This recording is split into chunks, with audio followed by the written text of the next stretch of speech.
On my last couple of videos, people asked me, why did I choose Xishuangbanna? I did talk about it a little bit before, but today I'm going to talk a little bit more about it. Xishuangbanna, you might know, you might recognize if you speak Chinese at all or have any kind of ear for languages. Xishuangbanna does not really sound like a Chinese name, right?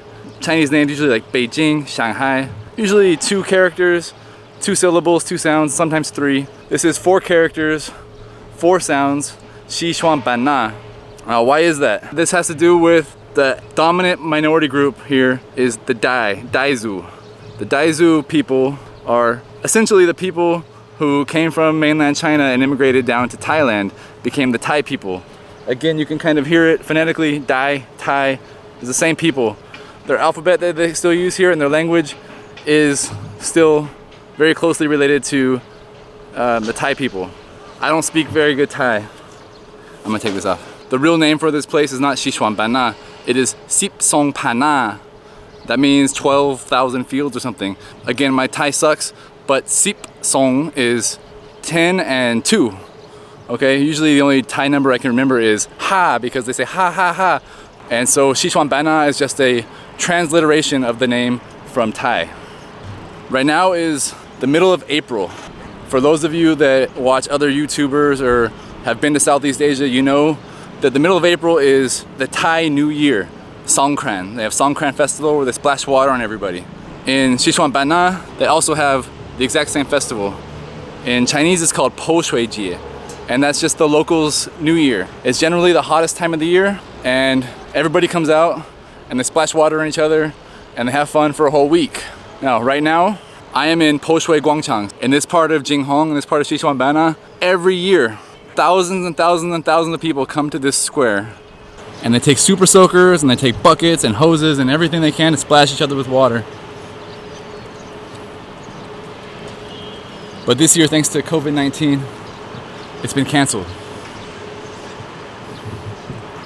A lot of hotels are closed. A lot of businesses aren't doing well, just like mine.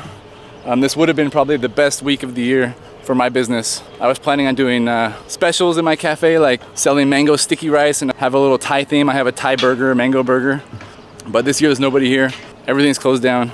This square, during a normal year, all day for the entire week would just be people having a party, splashing each other with water. All these statues here are different ethnic groups and their traditional clothes. All these different ethnic groups are represented here in Xishuangbanna, but the most dominant one is the Daizu. From what I've read, they're the Lana Thai. Like, if you've been to Thailand, like Chiang Mai or Chiang Rai, they have, up in northern Thailand, they're called Lana. The same culture. I'm sure it's evolved in different ways over the years from just being in different countries and different regions, but it's essentially the same people. So it's actually quite nice. It's not so hot today.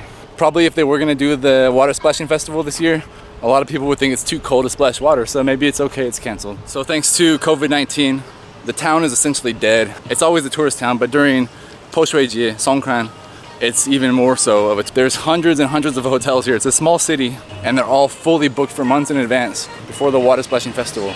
As you can see, there's nothing going on right now, and I'm just gonna walk back to my restaurant right now. So my restaurant's only about 200 meters from Po Shui Guangchang, so it's definitely a big hit.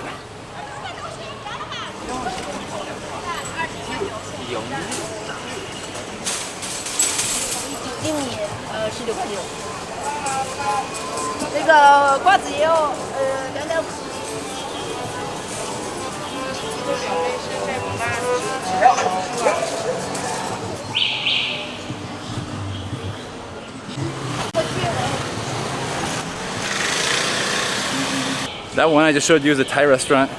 There's tons of Thai restaurants here. Again, obviously because the culture is very closely related to Thai. And now it's starting to rain a little bit. That Thai restaurant's really good. If you come to Xishuangbanna, you gotta try it. And there's a Laos coffee. If you check the map, you'll see that actually we're pretty much on the border with Laos. So there's no shared border with Thailand. We share a border with Laos and Myanmar. But the place where Laos meets Thailand, meets China, it's not very far. The Laotian culture is quite similar to Thai culture. So we get Lao coffee, Thai restaurants, and a mix of Han culture as well.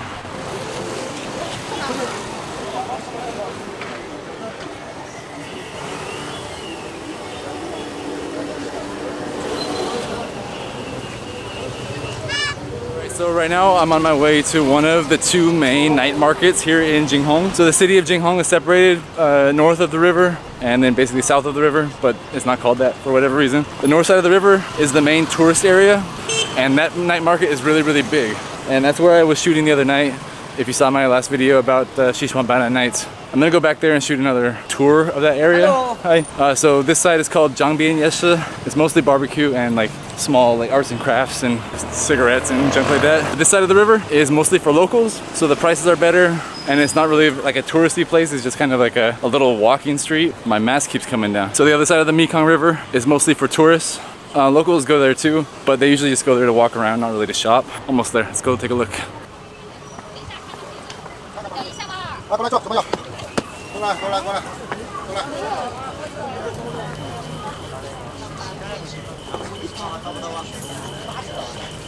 Alright, so a lot of the products here in Xishuangbanna, they come from Laos and Thailand and Myanmar. A lot of the shirts, a lot of pants, like this is the kind of thing that you see in Thailand a lot. All these elephant pants and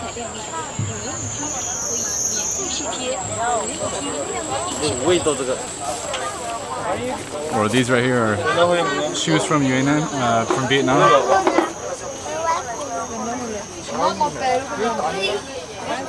A lot of the products are a little bit different from what you find in most of the other markets in China. If you ever come to Xishuangbanna, on the direction towards the main bridge in town is most of the food.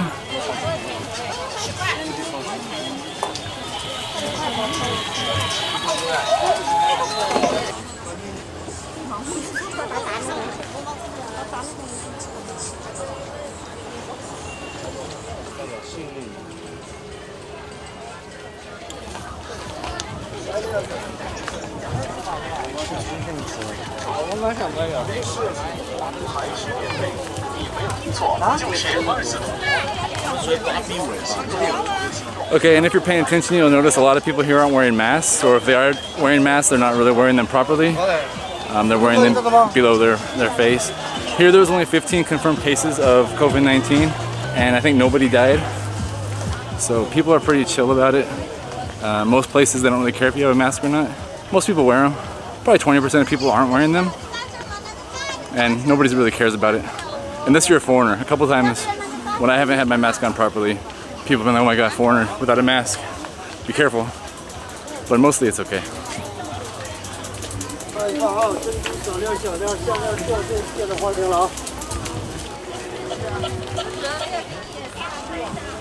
I'm actually kind of surprised how many people are out here tonight, because my friend has a booth here on the street and she says that the people have been really few recently. I'm guessing it's because it's post-Reiji, also it's Saturday night. She says business has been really bad. I'm not sure where her booth is. She used to have one down the other way. Maybe it's still there. She does nails. You see a lot of girls do nails out here.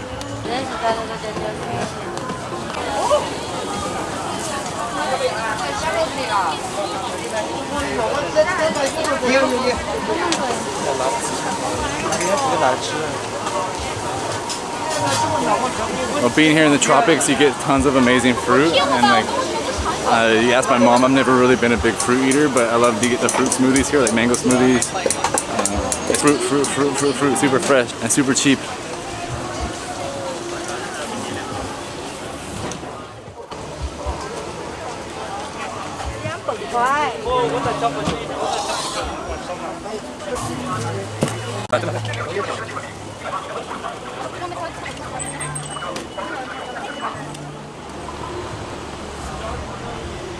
So that's it for Zhangbian. It ends right here at the base of the bridge. And here on the street between the river and the night market is the bar street. It's all nightclubs and bars. And it's about to get loud.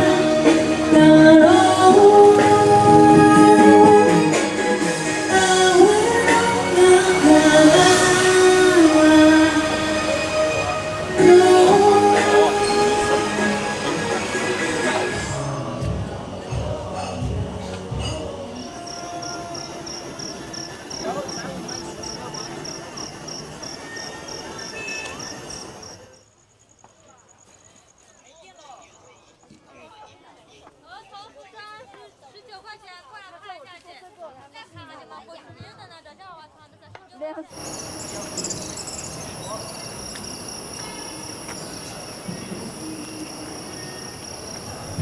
know, graffiti is not something you see a lot of in China.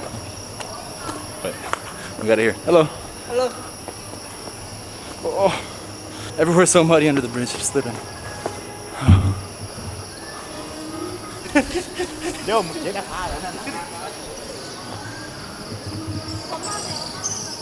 Even after quarantine, I'm still out of shape. Can't breathe.